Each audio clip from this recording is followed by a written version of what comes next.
Hello, and welcome back to Nerd News. Today we have new information coming from Google Stadia, and we have an update on the physical release of Cuphead.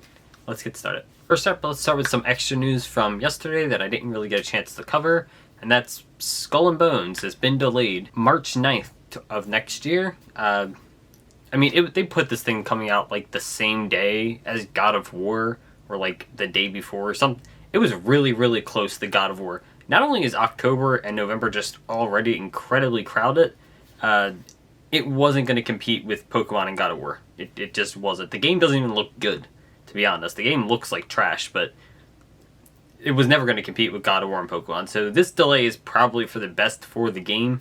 It's just funny that this is like the 5th time it's been delayed. We went like 3 years without hearing anything from the game.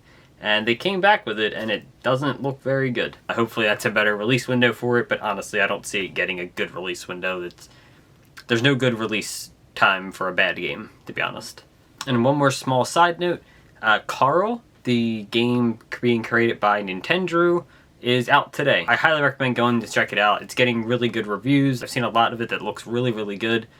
And honestly, I can't wait to play it. Just gotta get time to play it. But it looks really good. You should go offer support, especially for such a small indie game. Okay, and Cuphead is finally getting its physical release.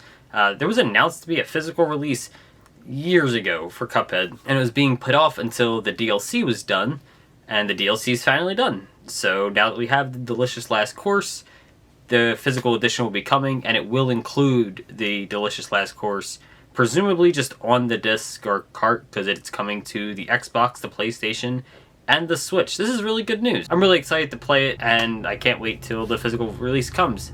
They did just say soon, though, so don't really know what that means, but it's going to all major retailers, so, you know, once it's in stores, you'll just find it in stores, and that's really good. I like when games get physical releases, obviously, so I'm excited for this. I'll definitely be picking a copy up, at least on the Switch, probably on the Xbox or PlayStation as well. And next up, we got the pre-order bonus announced for Pokemon, Scarlet and Violet, and people aren't happy for some reason. You just get some berries. I mean, is it a good pre-order bonus? No, but it's just a pre-order bonus. Like, what did you want? And next up, we got Google Stadia is being shut down. January 18th, 2023, Google Stadia will be shut down. It was frankly good. Google Stadia sucked ass. Next up, we have some new casting news from the Netflix live-action version of Avatar: The Last Airbender. Here's the cast. They look fine. I don't really care that much, to be honest, about the specific people. There's no one here that really stands out to me. I mean, there's a couple people I know, like George Techie here. I know who he is, but whatever. I'm really excited that they put the Cabbage Merchant. They specifically cast him and are announcing they cast him, because that's funny. It's one of the best parts of the series, at least as far as running jokes go. But honestly, I thought the show was canceled, to be honest. I honestly just thought it was canceled. I don't even know why they're making a live-action Avatar. We don't need it in live action. People seem to have this understanding that, like, live action is just better, and it's not.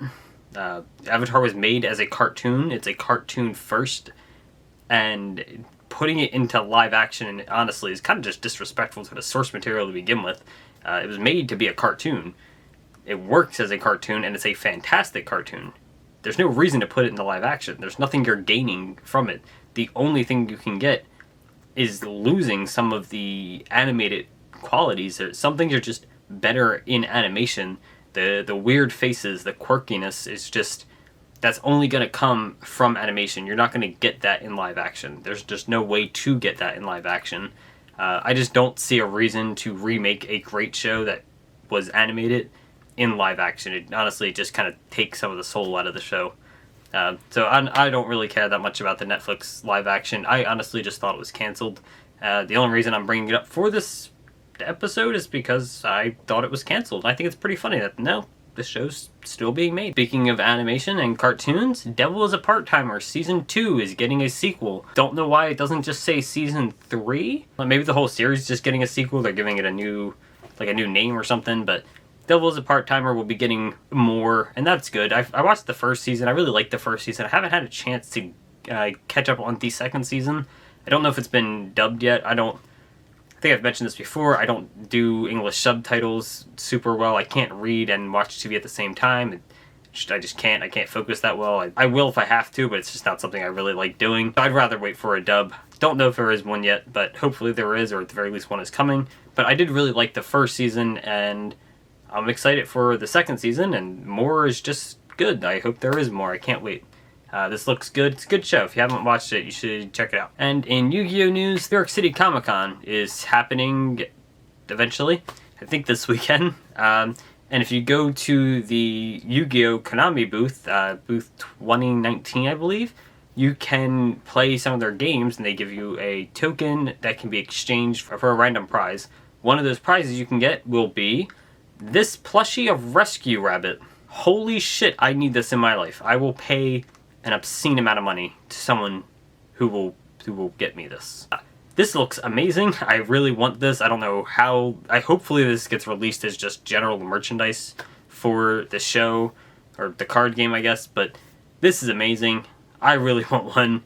I will be scouring eBay to purchase one of these. I love Rescue Rabbit, and it is so adorable. This is an adorable card, and an adorable plushie. I really hope that they continue this as well. Like, can we get just like a whole line of these?